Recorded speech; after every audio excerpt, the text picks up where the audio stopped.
Have you ever noticed that when you do the hard thing, which is usually the right thing, you get a sense of relief a lot quicker than if you were to do what was easy and convenient? The consequences of that tend to last so long. It takes you forever to dig yourself out of whatever it is that you put yourself through. It's like dealing with somebody that's toxic or has red flags, but you continue to keep them around and engage with them until they make it so bad that you have no choice but to cut them off. And rather than cut them off at the first, second, or third sign of danger, you hung on to them. After hanging on to them and everything blows up, you're now spending years and years trying to regain trust in other people. You're going to counseling. You're trying to rebuild your self-esteem. The list goes on and on. But when you notice these things that are foul and trifling, you cut it off at the beginning. And you get this sigh of relief immediately. You may miss them here and there, but you get over that a lot quicker than you do after being tortured, humiliated, betrayed, etc.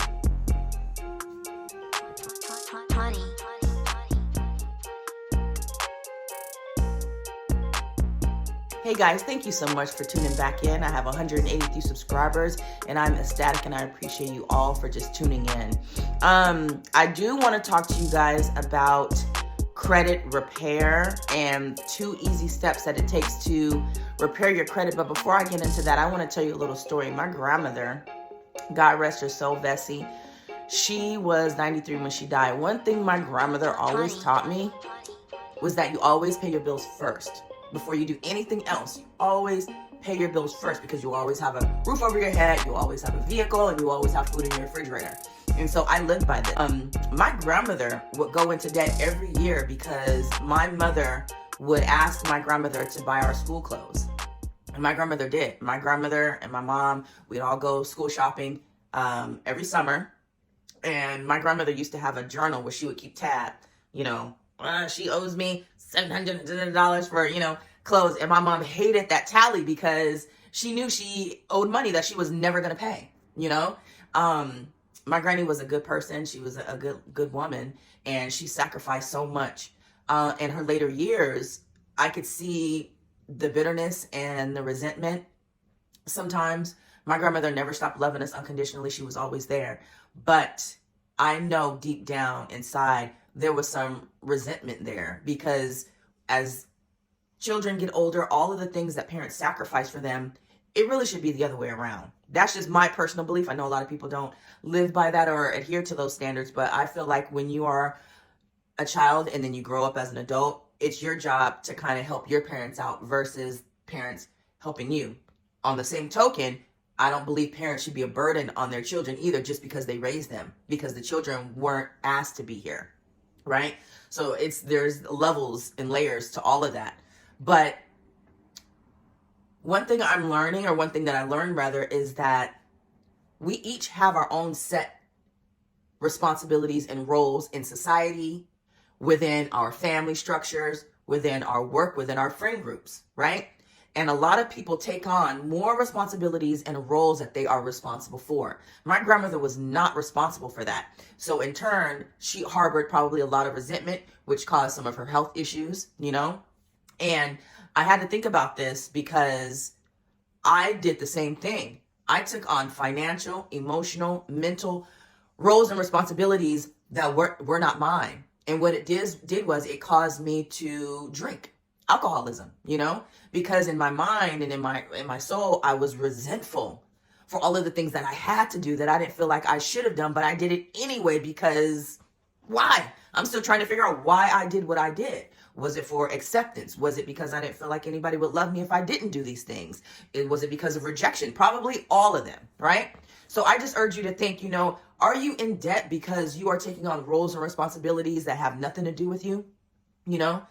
We are enabling people rather than making them responsible for their own actions, right? So I just think that's something to think about. We all have our roles, and we all just need to stay in our own lane and play our position, There's so much that we can go on and on about that, but I'll just get into the 2 things that you have to do if you want to fix your credit. First of all, let me just tell you this.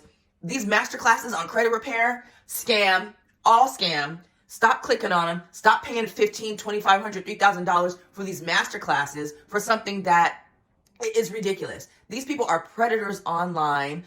These influencers got you thinking that you need to take a master class and do these courses and all this stuff about credit. Half of the stuff you can find online, right? You can find it all online. You know, a lot of times they take advantage of people that don't like to read. They take advantage of people that don't have the resources to find a financial advisor to help them with their finances. Or they didn't grow up in a household where finances were discussed, you know? So what they're doing is they're capitalizing on you because you don't know any better. But I'm here to tell you, you do know better. It's easy. It's simple, okay? Number one, pay your bills on time. That's really all you have to do. Pay your bills on time. Pay your bills early, or pay your bills on time, and that solves half of the problem. Okay? You don't have all of it, like say credit card debt, charge cards, things like that. At least make the minimum payment. So pay early or on time, and at least make the minimum payment. Okay? That's all you got to do. That's half of this problem solved right there. Okay? And you'll start to see your credit score rise. Okay?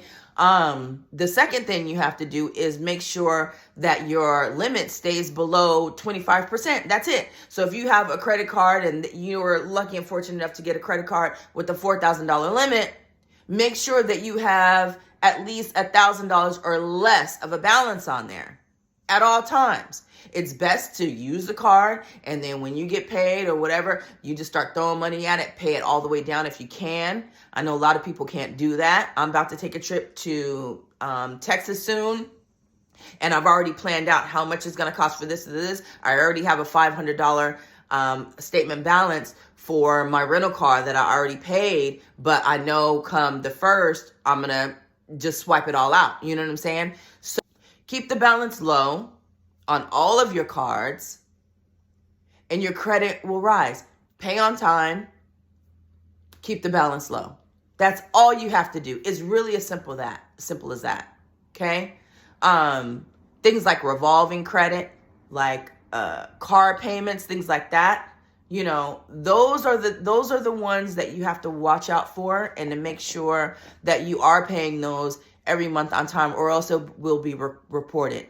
Now, utility bills are really the only ones that I can think of. Utility bills, cable bills, things like that. Certain subscriptions, you can get away with paying those late. I don't encourage it, because I think everybody should just be in the habit of just paying everything on time or early. Just get in that, just do it all for everything.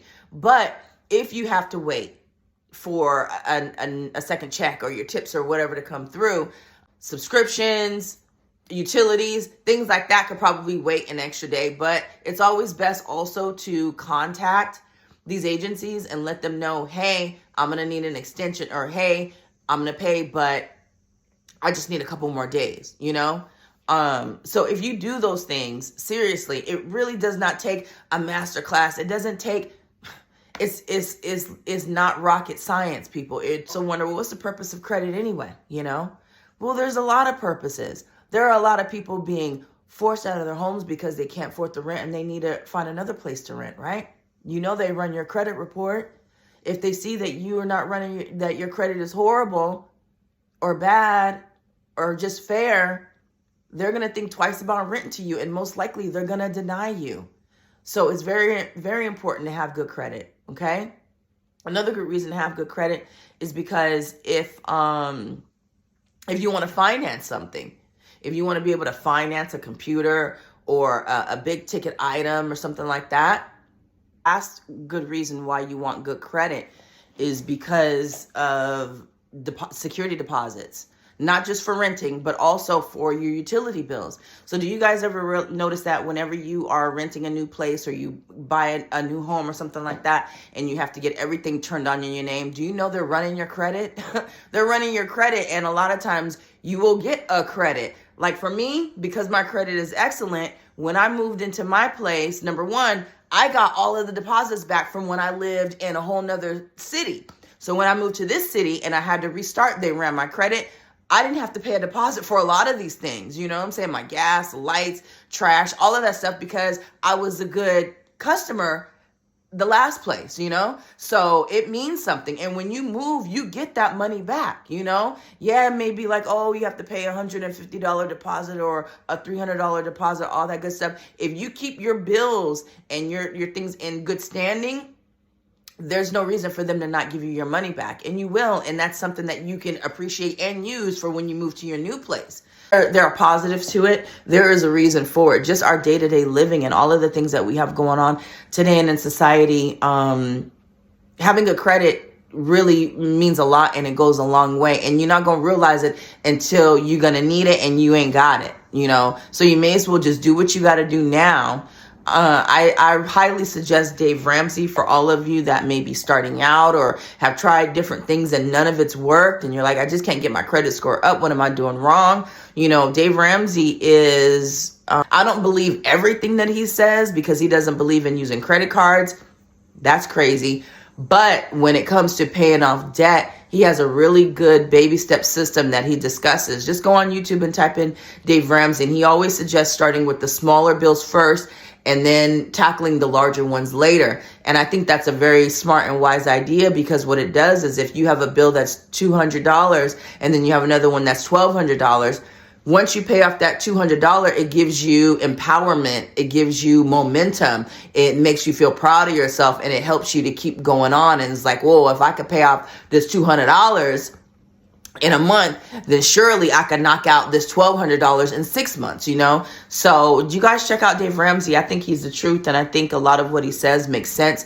But I'm going to leave it right there. If you guys have any questions on what I specifically did to lower my debt and also get my credit score up, because my credit score right now is at 816. You know what I'm saying? So don't come ask me for a cash out, because I'm not giving you any money, and I ain't got it like that. My credit is good, but listen, I know that I don't have the income coming in for me to put that on my credit to be able to pay off, you know?